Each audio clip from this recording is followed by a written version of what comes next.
Hey guys, how's it going? So if you're a Star Wars fan, then you've probably heard the news that Lucasfilm is currently working on an Obi-Wan Kenobi show for Disney+, which will be released on May 25th, 2022.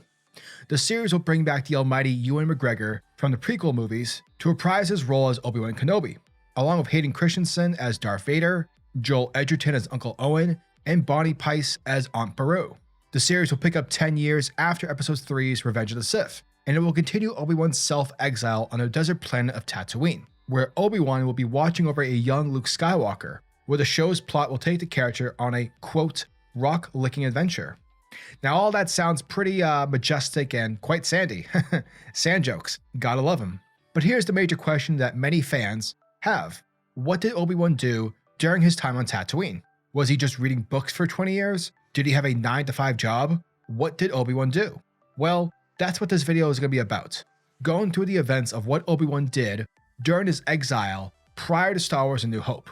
Now obviously the first thing that Obi-Wan did was deliver Luke to his aunt and uncle, which of course we saw at the end of Revenge of the Sith. Fun fact, Obi-Wan didn't actually reveal Anakin's fall to the dark side. Rather, he sort of insinuated that Luke's father was killed during the war. Owen, being the nice guy that he is, agreed to take care of Luke. However, the only thing he wanted in return was for Obi-Wan to never come back, because he didn't want any of his Jedi teachings or Jedi propaganda to affect Luke's upbringing. Now I'm sure it's safe to say that we can expect to see possible tension between Obi-Wan and Owen for the show. Joel Edgerton is a phenomenal actor, and unlike back in Attack of the Clones where the dude, literally had 1 or 2 lines, dude's proven himself over the years. So I'm definitely hyped to see these two bicker back and forth when it comes to Luke and what's best for him.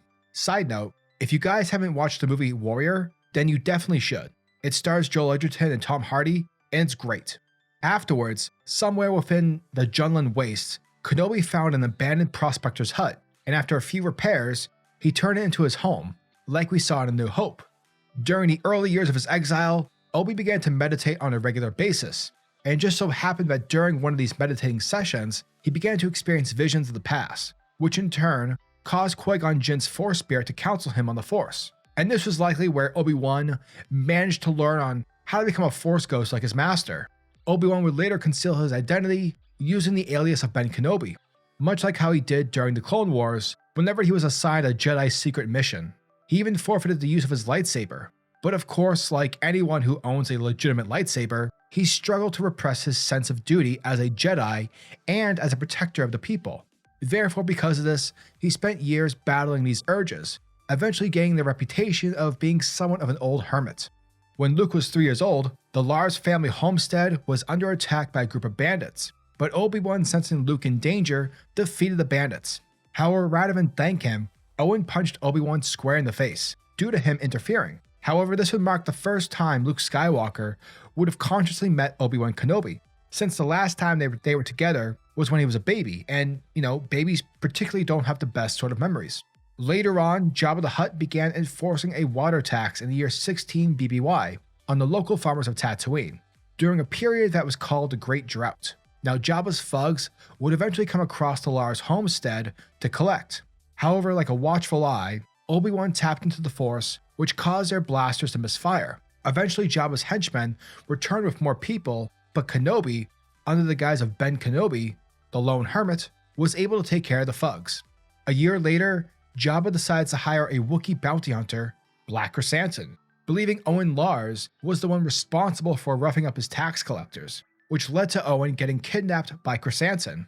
And while meditating in the Dune Sea among a herd of banthas, Kenobi suddenly right then and there felt a disturbance in the Force.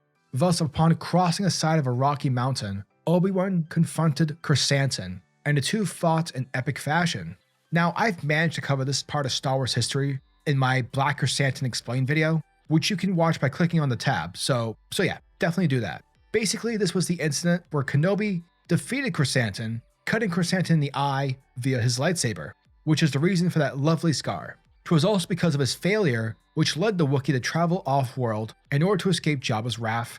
Owen would later reunite with Luke at the foot of the mountain, and while the two hugged it out, Obi-Wan Kenobi was shown to be looking down from afar, sort of looking to Luke like a guardian angel.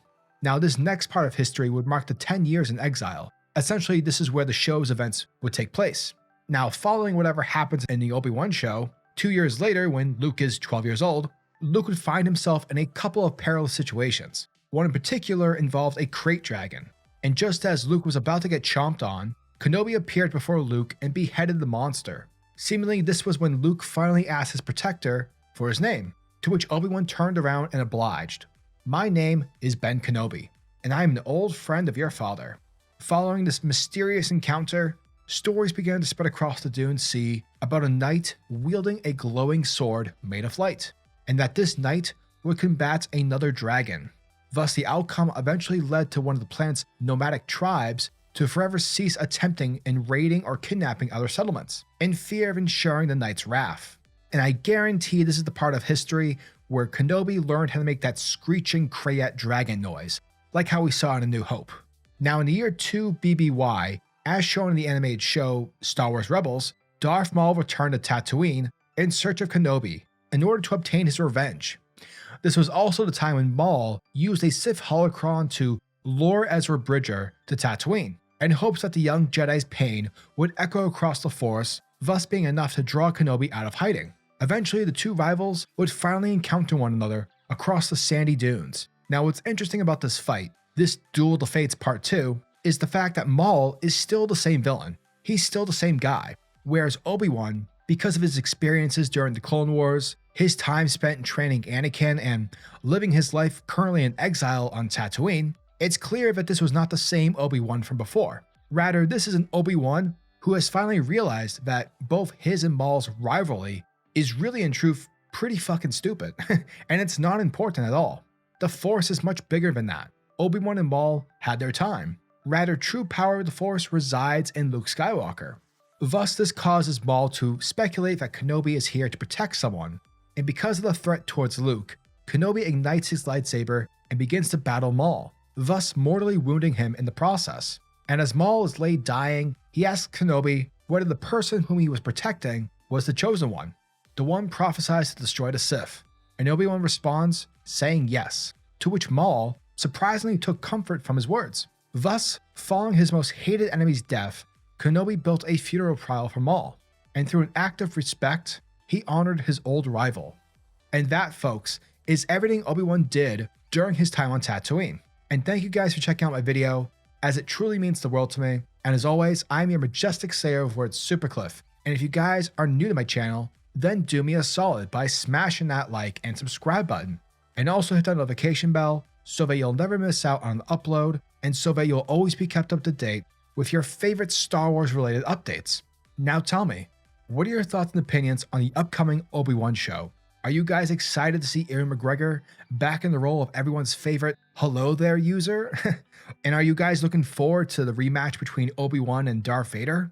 Also, are you guys, for you comic book readers out there, are you hyped for the new Obi-Wan comic book series that we're going to get in May? Let me know down in the comment section below. And until the next video, peace.